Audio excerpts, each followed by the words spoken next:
It is I don't want to give motives. Like, the 9th year 2024. We are Carmel-by-the-Sea City Council. Nova, could we get a roll call? Sure. Councilmember Barron? Here. Councilmember Dramoff? Here. Councilmember Ferlito? Here. Mayor Pro Tem Richards? Here. Mayor Potter? Here. All are present. Alrighty, first item then is announcements. This is a public appearance item. An opportunity for any member of the public to comment on an item that is not on tonight's agenda. 3-minute limitation on the testimony. If you'd state the name for the record, I'd appreciate it. If anybody wishes to speak.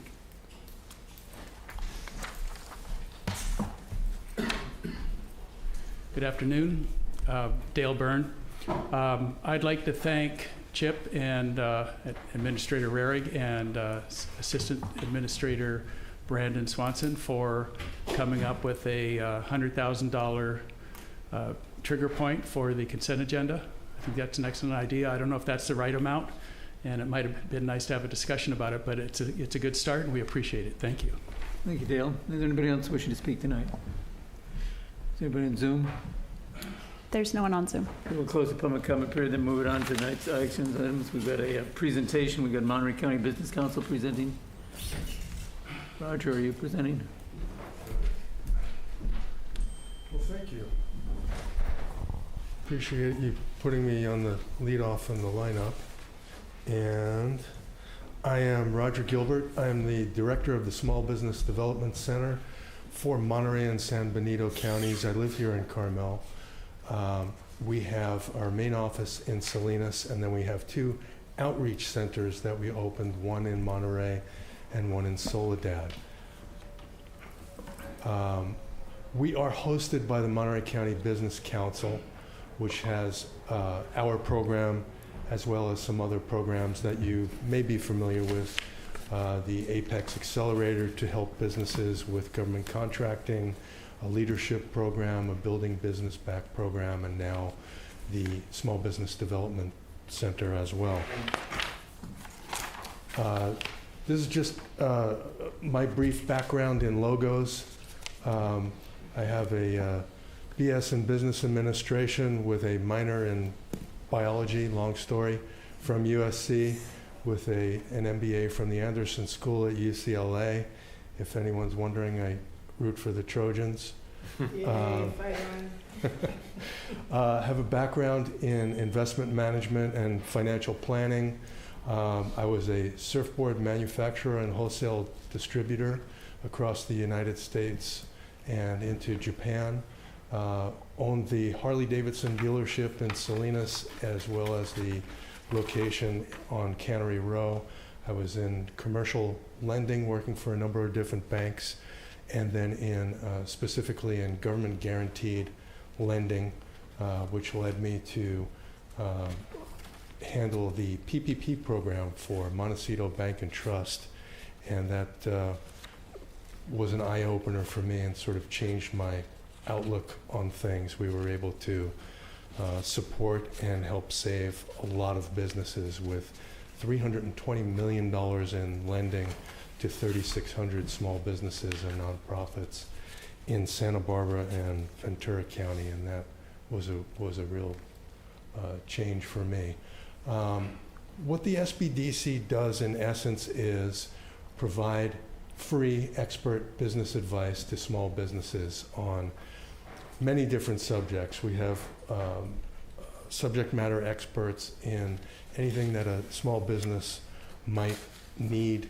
So finance, accounting, marketing, social media, human resources. If we don't have it, we'll look for an advisor who can help. And we do this all free of charge with funding from the SBA, state agencies, local governments. And that's our mission. It's to strengthen small businesses and contribute to the growth of local, state, and national economies. We want to be recognized as the preeminent provider of business consulting to small businesses for Monterey and San Benito counties. The SBDC is a national program. Again, we cover Monterey and San Benito counties. And a list of our local funding partners: County of Monterey, Community Foundation for Monterey County, City of Carmel also, so thank you for your support. And that is the essence of our program. We, if you're curious, I took a look before I left. We have 10 businesses in Carmel-by-the-Sea and Carmel that we're currently working with, 4 of them in Carmel-by-the-Sea.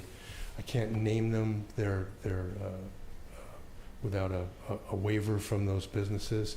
But what we will do, or will be doing, is publishing a quarterly newsletter to municipalities and municipal stakeholders that will show the number of businesses that we're working with in each municipality, and we'll be able to characterize them in terms of what type of business it is and what type of advising we're providing to them.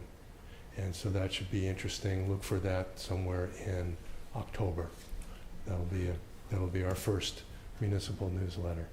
So I think I'm still under the allotted time. If anyone has any questions, I'd be happy to answer. Roger, thank you for your testimony. Are there any questions by council members?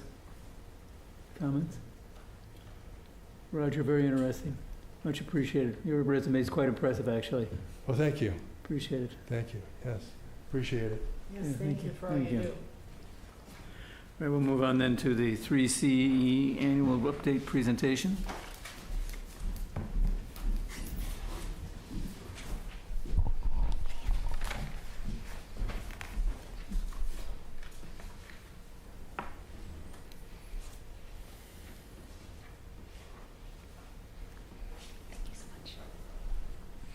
Thank you, Mayor, council members, and Carmel-by-the-Sea city staff. My name is Sophia Schwartzky, and I am a customer accounts manager with Central Coast Community Energy, otherwise known as 3CE.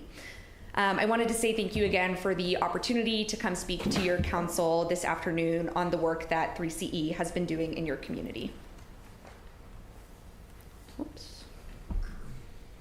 Sneak peek there.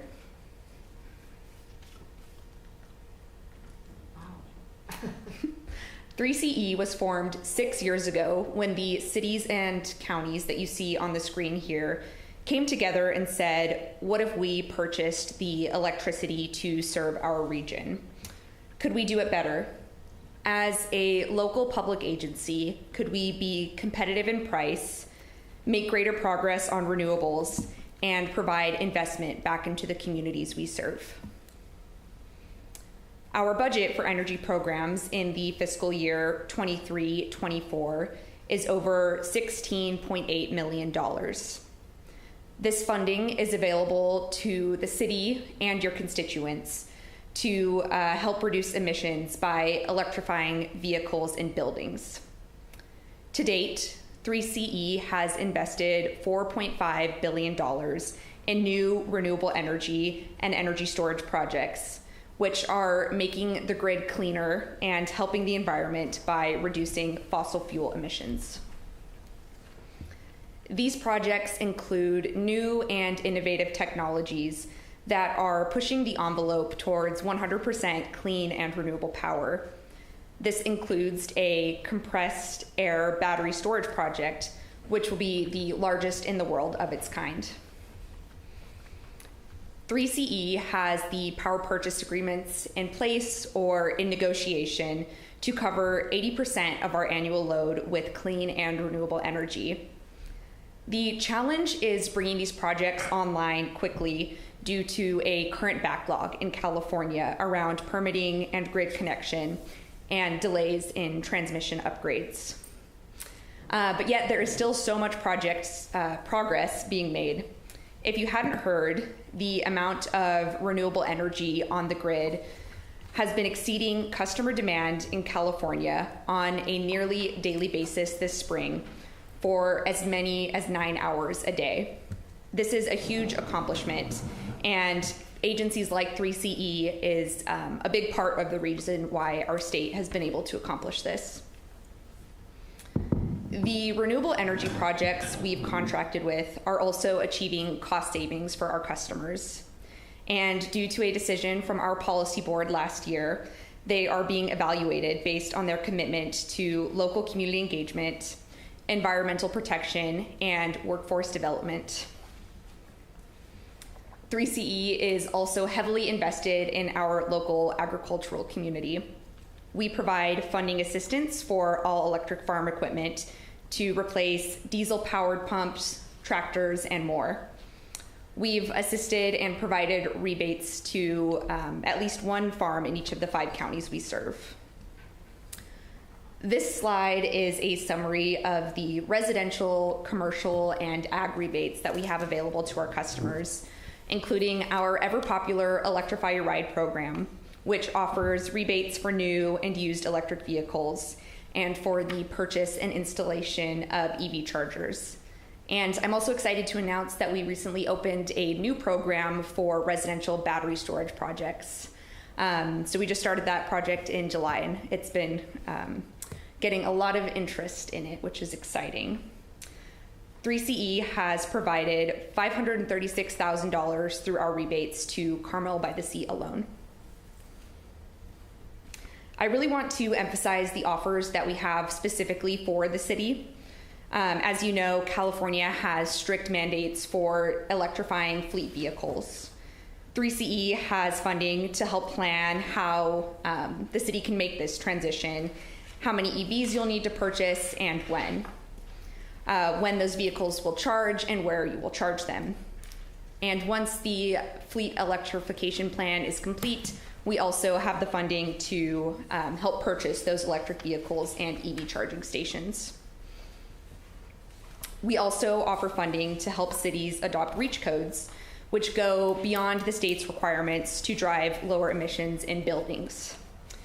Your account manager is named Judy Young. She couldn't be here today, so I'm giving this presentation on her behalf. But as you may know, she hosts a quarterly call where she brings together the staff of the local governments that 3CE serves to review the opportunities that I've talked about this afternoon, as well as any recent developments in our agency.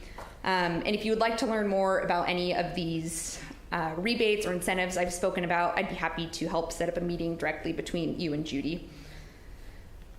That's about all I have for you today. I just wanted to say thank you again so much for your time this afternoon. Our website is 3cenergy.org if you're interested in learning more about any of the rebates that we offer, and I'm happy to answer any of your questions. Thank you, Sylvia. Jeff, did you want to say something? You've been a representative. Yeah, I've been the representative for a couple of years. It's been a pleasure and an honor and a real commitment to try to figure out in 2 years exactly how this organization works. It couldn't be any more different from MST. Mm-hmm. So it's been 2 different sides of 2 different coins. It's been exciting. I think the work that you do to bring clean, renewable energy to all of us is the wave of the future. I know that there have been a significant number of challenges, especially related to sort of time of use consumption, time of use procurement, time of use consumption, but I think we've made good progress. So on behalf of the council, kudos to you and Rob and everyone at the organization.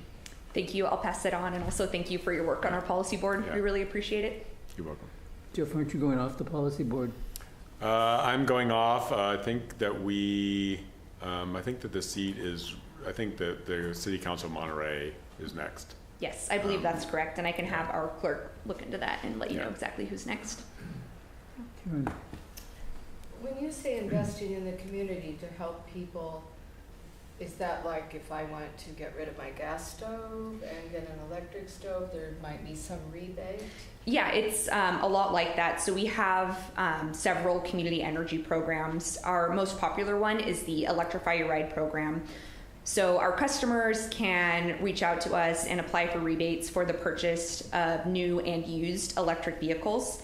And then we also have funding available to them for the purchase and installation of EV chargers in their own garage at home. For the electric vehicles, the max rebate is $4,000, and for the EV charger purchase and installation, the max rebate is around $4,700, if I'm remembering correctly.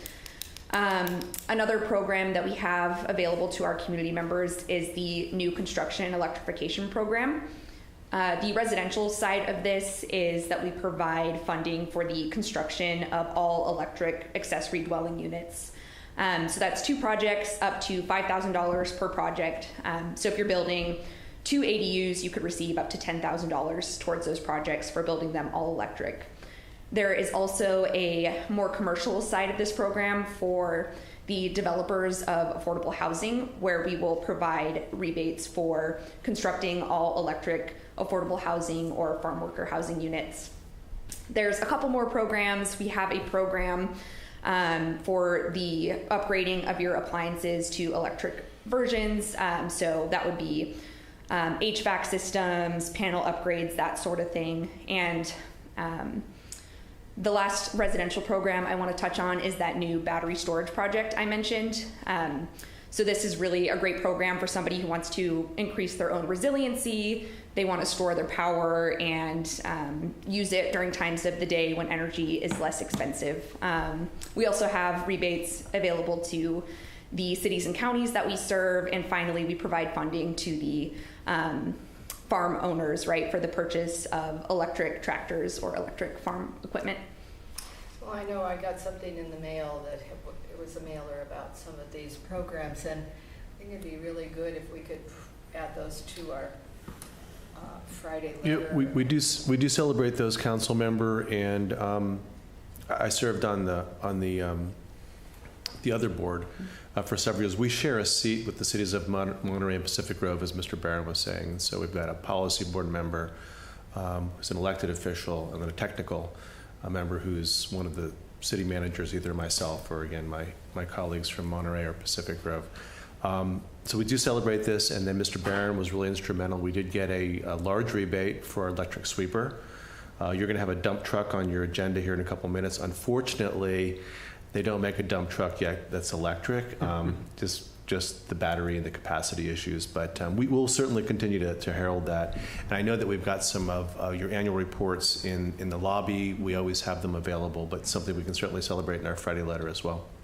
And then my follow-up question is, does our planning department share this information when people come in for big remodels and rebuilds, that these rebates are available? And I don't know, ma'am, but we can check into that and have our building official and planners talk about that when people come in for projects. I think it'd be really valuable, because a lot of people don't know it exists, and they plan something and then they find out after the fact, oh, I could have put in this battery or whatever while I was building. Well, Sophia is saying right now that the newest rebate for the battery packs, and Mr. Swanson actually did this in Pacific Grove recently, is a new rebate. So Yes. it's something that $3,000 for $3,500. Yeah, so it's depending on income qualifications. So the base rebate is $300 per kilowatt hour of that battery's capacity.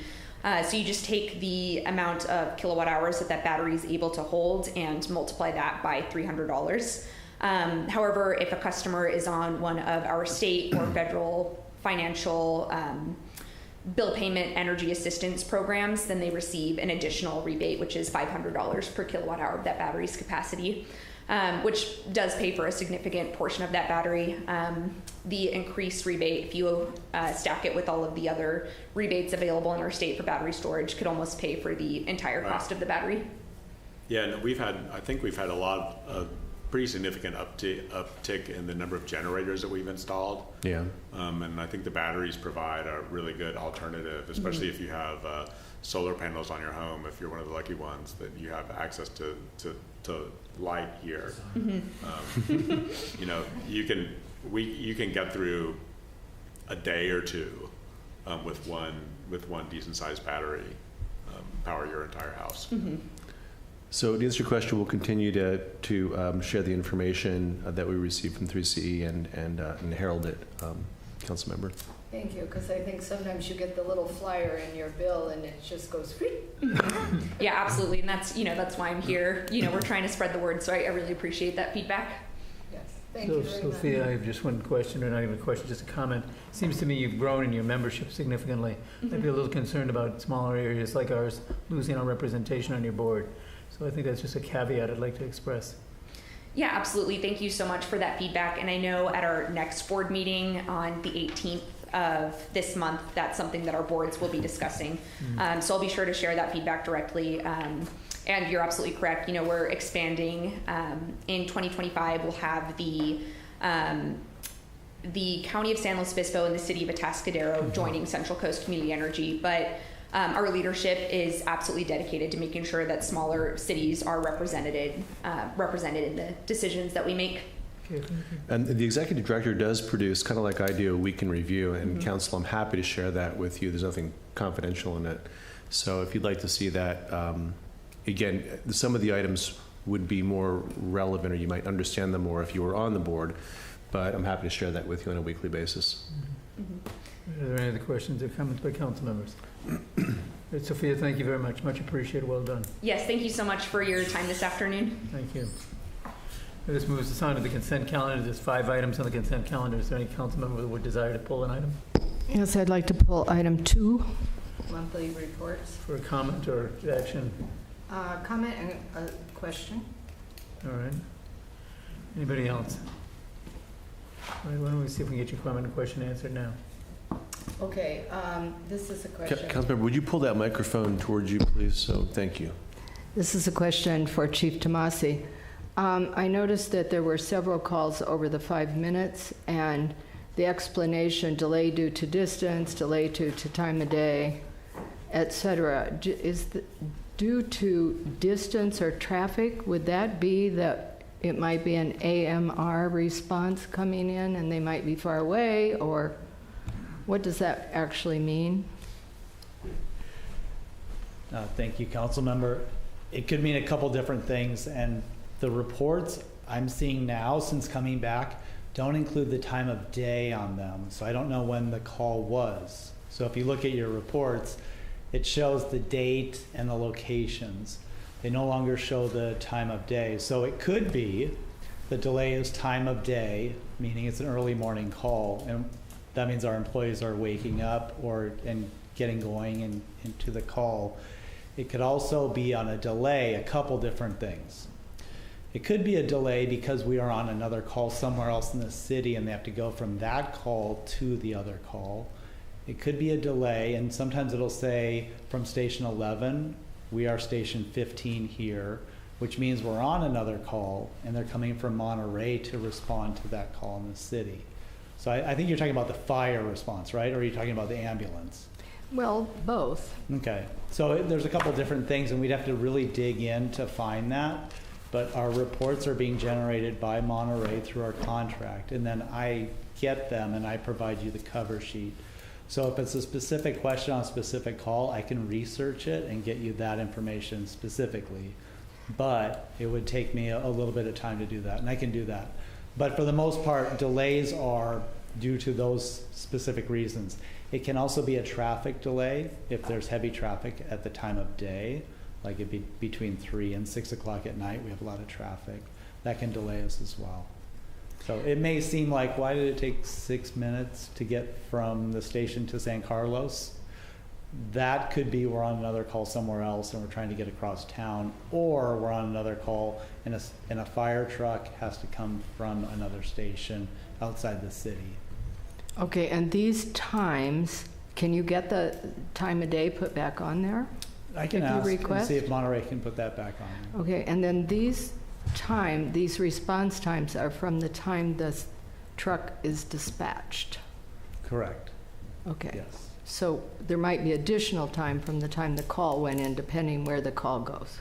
Correct. If the call comes into our dispatch, we relay it to Monterey County, and then Monterey County dispatches it. And that's the time you're talking about. Monterey County dispatching it to when it arrives.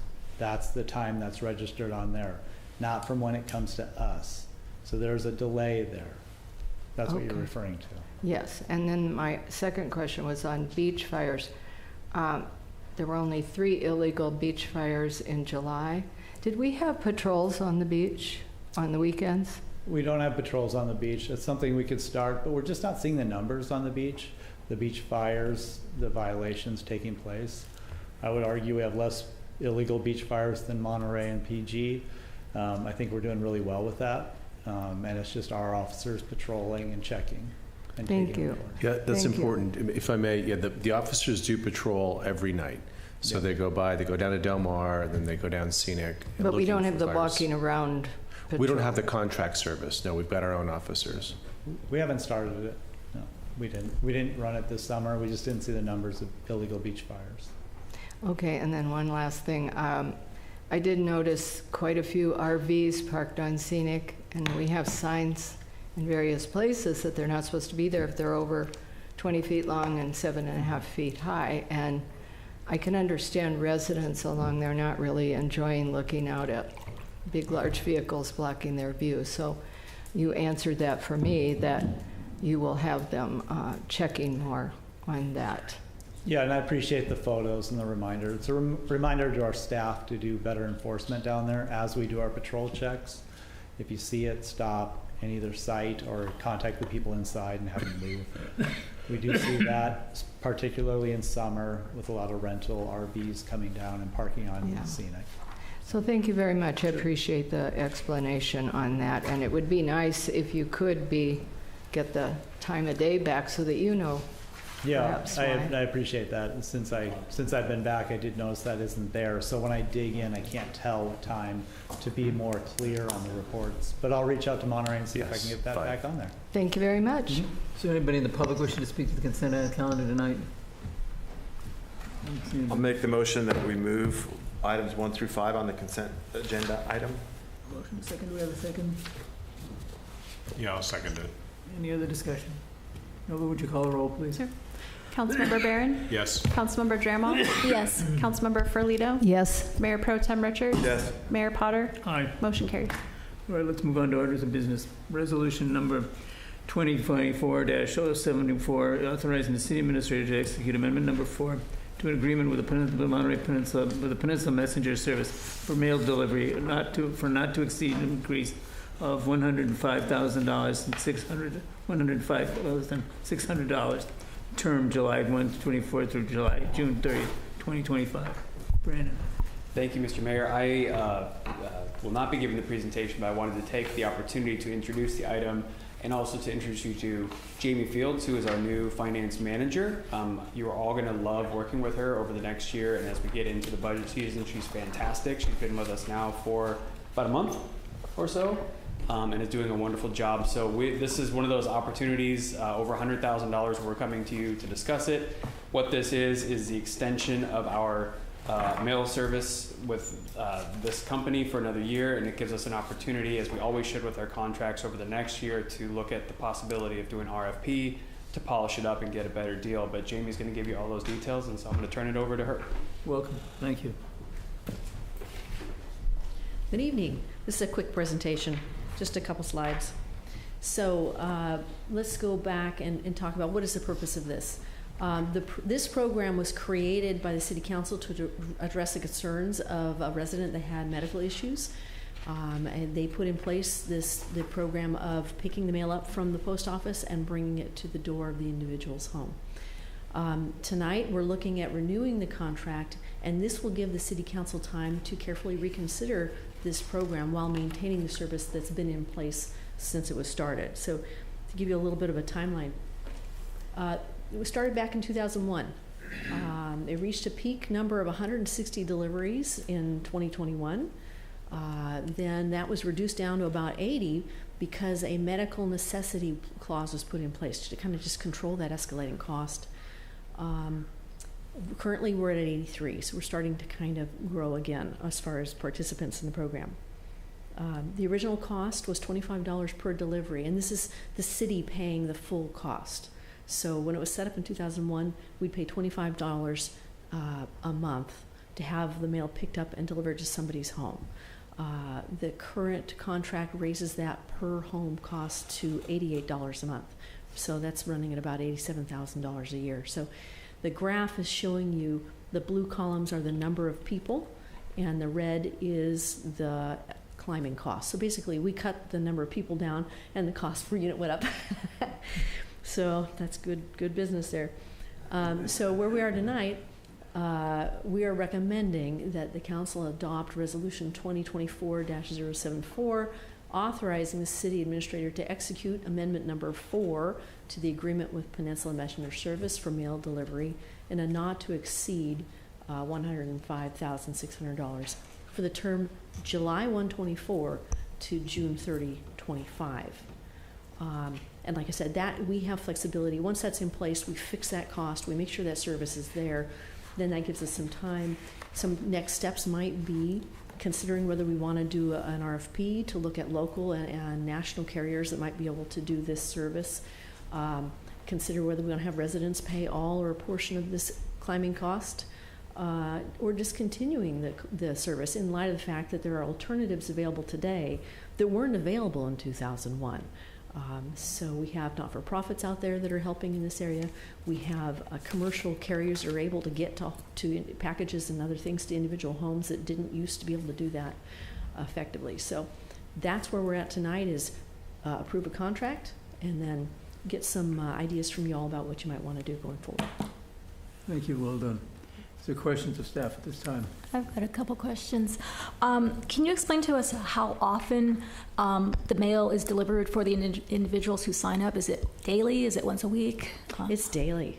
So is there any chance we could look into perhaps maybe they only deliver it twice a week or maybe once a week, just so it's not this, because not everyone goes to the post office daily, so maybe if we can cut back on the number of times it gets delivered. Yeah, we offered this when we put it together as a full service thing. And if we wanted to say, hey, we can get the cost down by doing a little bit less, it would be a matter of us deciding how we wanted to propose it. It's entirely on us. The city council's the one that decided to do it. Okay, So, yeah.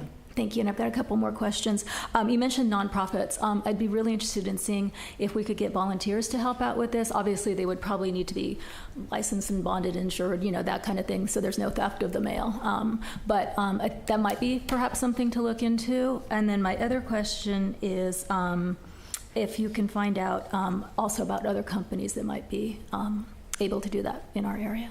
Thank you. Okay, thank you. Other questions? I have a question. Are there any people that pay for this service? Or are they all on the city's responsibility? Because I know at one time some people were paying to have their mail delivered. When they moved it to being a medical necessity, they made an option for people to go ahead and subscribe, and nobody did. So it dropped from 160 to 80. No, those other 80 could have paid, and nobody's paying. So it's just us. Okay, and if there's mail delivered to two different people at a residence, two different names, two different people, are they? I think when I've looked at the detail, I think it's by address that I've seen, or in the detail we're provided as far as it. But you know what? I'm going to go check, because I would think it should be. Because at one time I looked at the list and I was surprised the list was not in alphabetical order, which made it a little hard. But there were some people that this was before the medical requirement, and there were some people that shared a home that were both getting delivery, and I didn't know how that was charged out, and if we were paying for two people instead of just one. And yeah, we'll be checking on that. That's a good one. And then to follow up on what Alessandra said, I would be very interested in finding what actual federal requirements there are with regard to who can deliver and touch mail, because I think before we think about nonprofits and friends and so on, like the St. Bernards used to check on people, I think there are some pretty strict federal standards about, and I think we'd all probably want to know that. Very good. What we'll do is we'll research what the requirements are. I can tell in general what they do is they have a form that the homeowner signs where they're authorizing this service to do it. So the challenge would probably be getting that solid volunteer base in to get that form signed, because you don't sign it every time you get the mail delivered.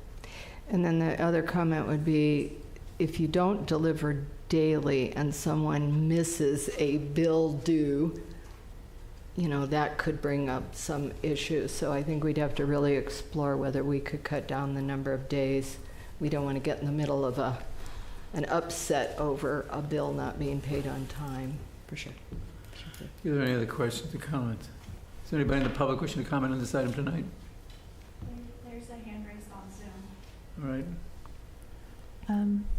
Carolyn Hardy, go ahead. Good afternoon, City Council. It's interesting that you're discussing some of these things about possibly having volunteers deliver the mail. This is exactly how this started years ago. My late husband, Kevin Hardy, and Larry Rodocker from the CRA joined forces on their own to fill the void and fill the need of people wanting to have their mail delivered. So it started out as a volunteer effort. And that was bought the city some time to get their act together, and it was Sue McLeod's administration who implemented this plan years ago. And I think your staff is right about the post office required a form that the recipient of the mail signed, and as well as volunteers to giving permission to access those boxes. That is not always a reliable thing because, as we know, volunteers sometimes burn out and people move away and people give up. And so I think you need to find some other way, unless you could find a specific volunteer group that will commit long-term to delivering people's mail. I think it's time for you to consider, because of the increase in cost over all these years, time to consider having the people receiving the mail chip in and pay for some kind of fee for the service. All of us have been carrying this load for many, many years, and very few people benefiting from it. So I do, understand you're going to have to extend this contract, but I highly recommend that you consider the alternatives going forward, because $100,000 a year to deliver mail to 80 people is an awful lot of money. And what I'd like to know, if staff could come back from the very inception, when Sue McLeod was mayor, to this current date, how much money the city's actually spent on mail delivery. And that would be really handy when it comes in to debating what to do with this project, or this the mail delivery. So those are just my comments, and I certainly know that there are people in need. I recognize that, but it's time to make a change because of the expense. Thank you very much. Thank you, Carolyn. I appreciate your comments. Is there anybody else wishing to speak tonight? There's no other hands raised. I bring it back to council for direction. Council members here to others. I'll make a motion. You have questions, or? I have some comments first, but I don't care. Motion. Well, my motion is going to be to approve the contract, to come back in 6 months with some different ideas and to discuss this matter if they want to go into the next year's contract. But obviously approve this contract, and in 6 months, so in March of 2025, bring this item back to discuss whether you want to move forward 6 months after that. Would that give you enough time? Do you need maybe 8 months or so to? I would honestly say it's probably better to know where we're going to go sooner before we get to the end of the contract. Right. So. Motion, do we have a second? I'll second. Yeah, under discussion. Jeff? Thank you. So I have a couple comments. First, I do think that this is an important, at some level, this is an important program. The city doesn't have programs for senior citizens. We don't really have programs for athletics or a center. And I think this is one of the ways that the city supports people's ability to age in their homes. And I know it's not a perfect analog, but I think that there's a place for this, and I think at its heart, I think this is a good program. I noticed that we pay it's $105,000 a year, and we have 80 some subscribers, and we pay $88 a month for each of those subscribers. But one of the things I did notice was that if we had 100 subscribers, we would pay $6,300 a month. We would pay $63 a piece. And so if we had 100 subscribers, we would actually be paying less than we pay now if we have 85 subscribers. So maybe we should auction off the other 15 subscribers or raffle them off. And it's funny, but I'm being completely serious. We could save money by having more people on this program. So I think that it would be worth it.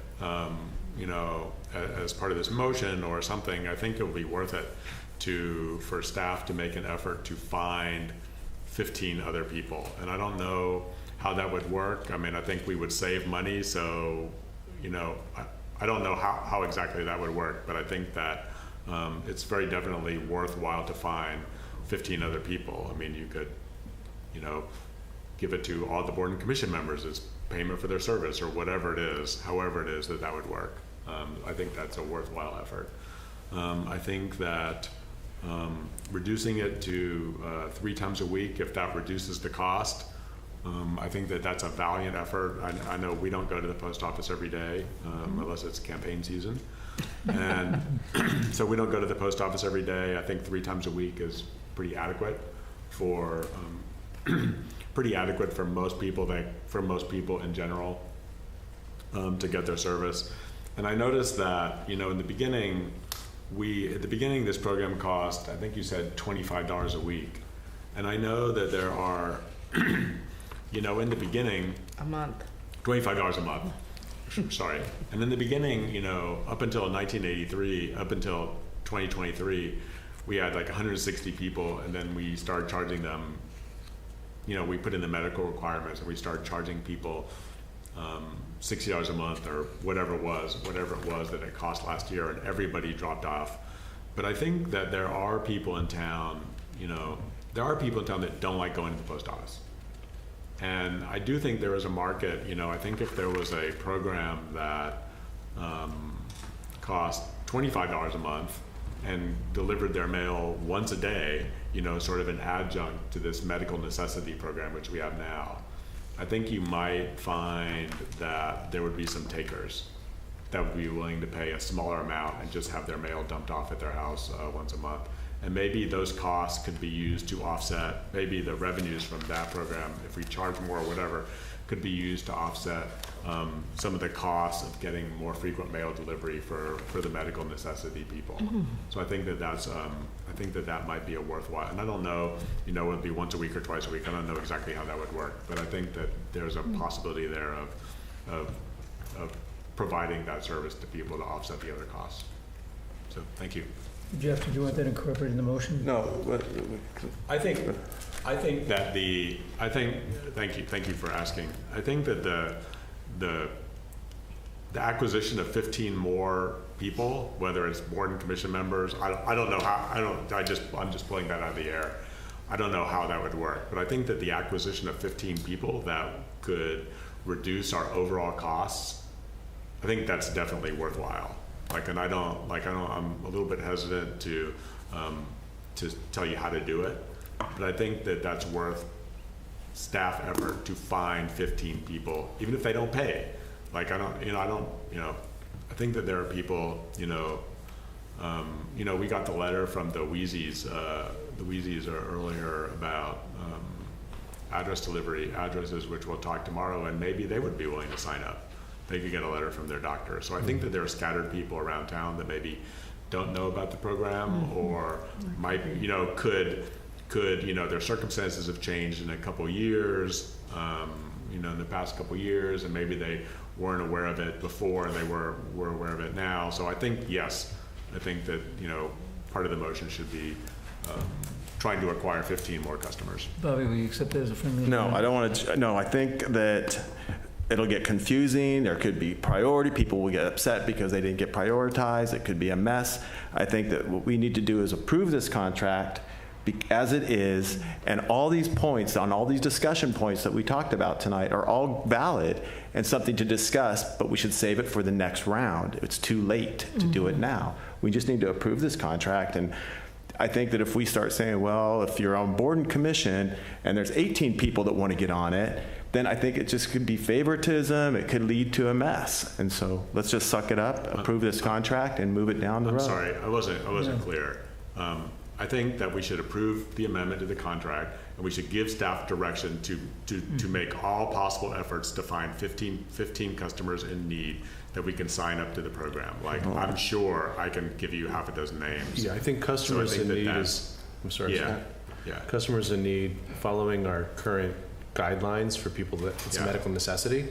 We can work on that. We can advertise in the Friday letter and get the word out, so we can do that. And what happens if 50 come forward? Yeah. Pardon me? What happens if 50 come forward? Does the price go down again? No. That's why the magic only works, the irregularity in the pricing only works if you hit the minimum of like 15. Right. And otherwise you spent, for the next 16th one, you spent more money than you needed to. Right. So it's a little bit of a balance. So that's why I don't want to change the motion. Could I just add one more thing, not to change the motion, but just another thing to consider? Perhaps, as Carolyn Hardy suggested, if people do pay for at least part of this service, I would hope that we could do something where if somebody is on a fixed income, where they wouldn't be required to pay, we could have some kind of a financial threshold. Okay, so we have a motion, we had a second. Jeff, did you want to withdraw your second? You made your second, you made the second. Was it me that made the second? I did. Oh, I'm sorry, Karen. I'm good. Okay, good. All right, a motion with a second. Nova, will you call a roll, please? Sure.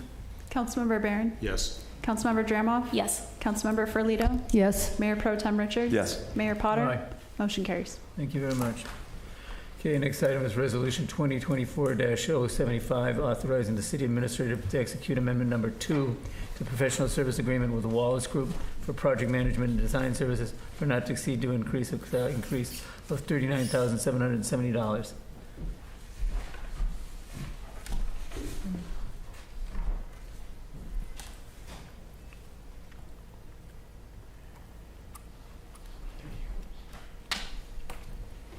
Good evening, Mayor, Council. This presentation is for Resolution 2024-075, and it's authorizing Amendment 2 for Professional Services Agreement with Wallace Group.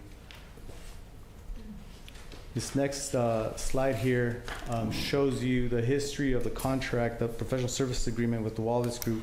Back in July of 2022, the city entered into an agreement with the Wallace Group for $192,775 for the following 4 projects. The Mission Trail Nature Preserve well decommissioning, tank removal, and the tank and pump house removal project, which was completed, wayfinding signs, which was canceled, the city drainage repair project, which included storm drain master plan update, and 4 drainage repairs, which were transferred to staff, which I'm kind of leading the way on that one now. The concrete streets project, which was fully designed and is now shelf ready and ready for construction pending funding. And then in June 2023, we issued Amendment Number 1 for $241,258, which would encompass the coastal infrastructure repairs and 4th Avenue outfall replacement project, which is currently outgoing. We published an RFP and we have some consultants in, and we're analyzing the results of that. And also the fiscal year 2023-24 paving project, which is designed to 95%, and it's being merged with the conglomerate paving project, which was approved in this previous fiscal CIP budget. So that brings us to this amendment, which is Amendment Number 2, which is to fully complete the funding for the conglomerate paving project, which is going to bring together the FY22 project, the concrete streets project, and also provide an allowance of $20,000 for map checking services, both civil and engineering services. This next slide is a map that you guys are probably familiar with. This kind of illustrates the makings of the conglomerate project, which in FY 2022 there was 4 bid additives that weren't funded. We just didn't have enough money to construct those streets. Those streets were a portion of San Antonio Avenue between 4th and Ocean Avenue, San Antonio between Ocean and 8th, Monteverde between 4th and Ocean Avenue, and Torres Street between 2nd and 4th. So those are all part of what we're trying to group into this conglomerate project. Also in FY 23, which was approved of the concrete streets project, which is fully designed, we're going to bring in the intersection of San Antonio and Ocean. So it'll give us a continuous stretch through there, which is the reason behind that. Plus it brings together also the FY, this previous one, which was the FY 23-24 paving project, which I can go over the entire list of streets, but the main streets, the overlays are the Ocean Avenue between Carpenter and the East City limits, Santa Lucia between Dolores and Rio, 10th Avenue between Junipero and Mission Streets, and 6th Avenue between Guadalupe and Carpenter. It also has a total of 20 streets that will get slurry seal on them, and then an additional, 7 streets that will have sidewalk improvements. And so in conclusion, with the approval of amendment number 2, which is a net budget increase of $39,770, would facilitate the continued oversight from Wallace Group for the shoreline infrastructure repair project, the completion of the conglomerate paving project, which is all those 3 projects that are all merged together that I went over. But now at this point, we're adding design support services during bidding and construction phases, which is an added service that really assists the city with getting these projects pushed through. And it provides an on-call as needed budget of $20,000, again, for map checking and related services that require land surveying, licensing. And this fee, I want to point out that it's a lot of this review goes towards private developments, which can be absorbed by the actual developer. So it's money that the city would be entitled for reimbursement. And I think that brings me to the end. And basically what we're asking here is a recommendation to adopt resolution 2024-075, authorizing the city administrator to execute amendment number 2 for the professional services agreement with Wallace Group for project management and design services for a not to exceed fee of $39,770. Thank you. Are there any questions of staff at this time? Alessandra. Thanks, Mayor. I've got a question. Could you provide us with an update on the beach stairs? Well, the RFP was published, and we got 3 submittals to the RFP, and we've gone through our initial review process of those submittals. So we're internally, staff is sieving through the financials on the submittals and trying to strategize moving forward. So, what's that? Councilmember, are you asking about the two that remain closed? Right, because I think you and I discussed that there's one that staff can fix, but there's another one that needs engineering work that... Yeah, Brandon has some input on 2 stairs. So I kind of inserted myself on this one to help out a little bit. So there were 3 stairs at one point that were all closed still. One of them we fixed about a month ago by pushing some sand up, so that got one of the 3 open. The other 2 were the wood stairs that were damaged during the storms, and we didn't feel comfortable reopening them, even if we could do the repairs ourselves without some sort of letter from an engineer. So the work that Javier and his team are doing is working on a long-term solution, the full engineering and rebuild. Right. We wanted to get, at least in the short term, an engineer to come out and do an assessment and write a letter for us, tell us if it could be fixed, what those fixes need to be. I struggled for a couple weeks to find an engineer that would come out and do that work for us. I finally got someone to come out and do it a week and a half ago. Right. Javier and I went down there with the engineer and his team, walked it. We're out there for a couple hours. And I may have it in my email box right now. It was supposed to be here between yesterday and today, so I'll have a letter that details for both stairs what can be done, if anything. So the damage may be on what we can do, or it might be so expensive you all may have to make a decision. But I should have something hopefully tomorrow in City Council for Chip to share during his city administrator update, what the next step will be. Appreciate that. Yeah. Thank you so much. I think what Brandon told me, and I apologize, council member, because we had agreed that I was going to talk to it, but the letter's not here, so I'll use that as an excuse. But the preliminary, it looked like one of the staircases we might be able to make the repairs ourselves, and we need a recipe to follow, and they were waiting from the engineer. And then the other one looks like it's pretty damaged, and it's going to take a lot more work. So we'll see. But again, as soon as I receive that, I'll share that with you in the public, obviously. That's great. No, it would be great to do it tomorrow too with a larger audience. Thanks, Chip. Okay, before I open up to the public, are there any other questions of Javier? I don't see anybody. Is there anybody in the public wishing to speak to this item tonight? Anybody on Zoom? Last call. I don't see anybody. We'll bring it back to council for direction. Council members. I do have a concern. I've heard a lot of talk around town about how bad some of the roads are, and I'm not sure that people truly understand or appreciate the work that goes into creating the paving templates of, we're going to save some by slurry seals, we're going to ignore some right now in order to do that. And I think it's something that, because we don't send out a newsletter in this town, people don't have something to refer to, but I think that that's a missing communication that has to be repeated over and over for people to understand when they are going to see paving and why we chose what we did. I think it's a story that has to be shared a lot, because people just don't understand what we're doing and why some streets are so terrible, but they're taking care of another street that didn't seem so bad. And I think there's a story to be told there. Yes, ma'am. I don't disagree with you. We'll have our at the end of every year in December, November, December, it'll be December this year because we have an election in November, but in December, we'll have our Public Works year in review.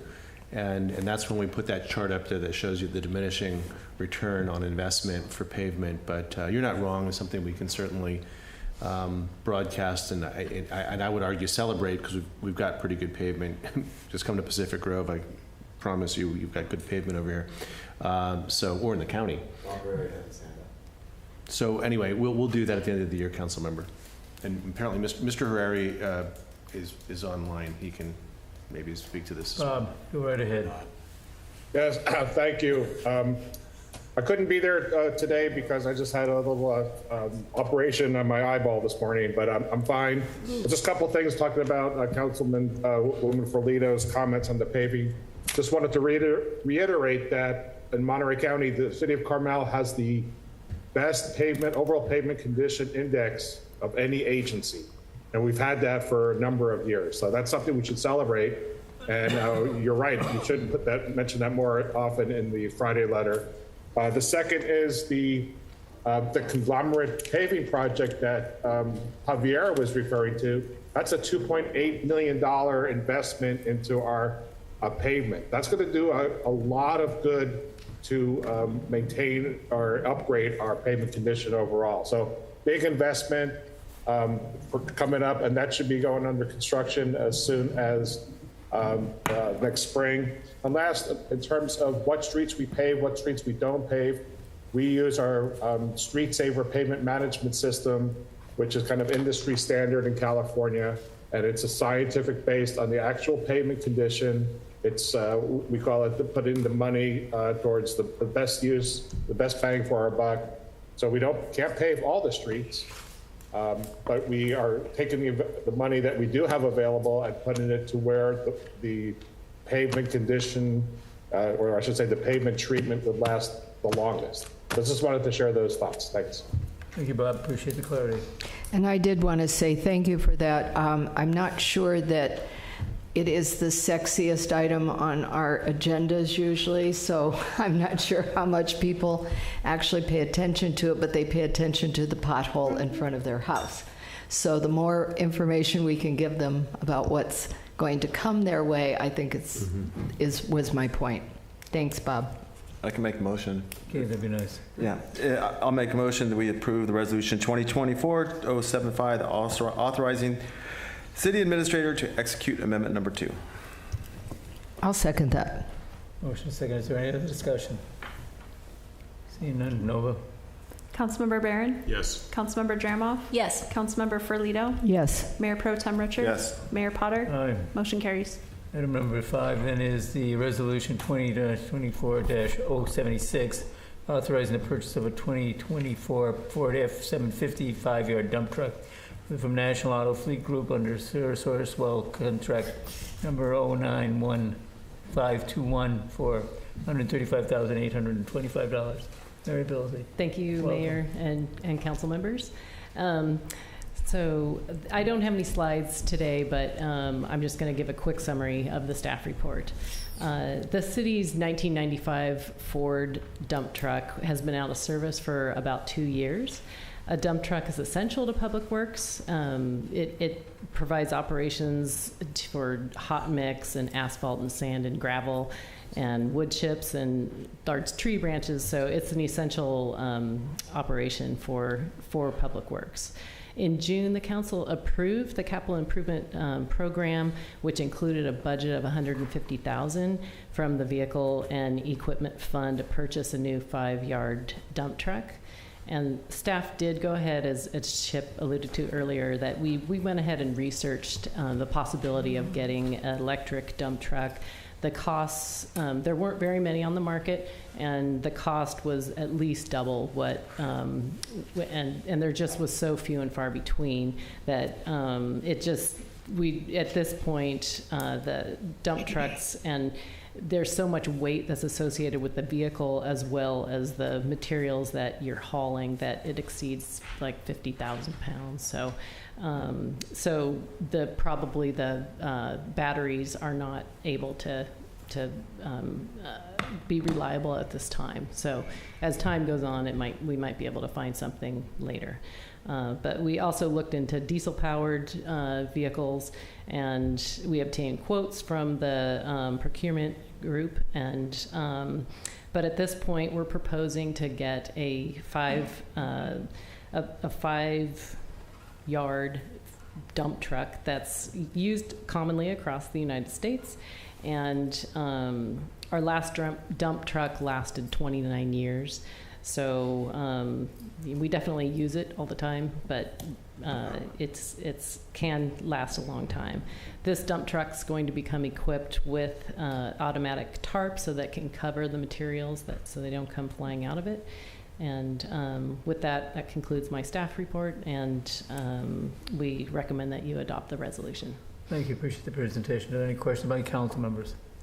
Just a quick question. When we look into a vehicle like this at this price, do we question if there's any financing, if they have any 0% financing or anything like that, or do we just pay for it all at once? I think typically we'd pay for it. I mean, it's for this one, we got the amount in the budget. Chip might be able to speak to that a little more than myself, but yeah.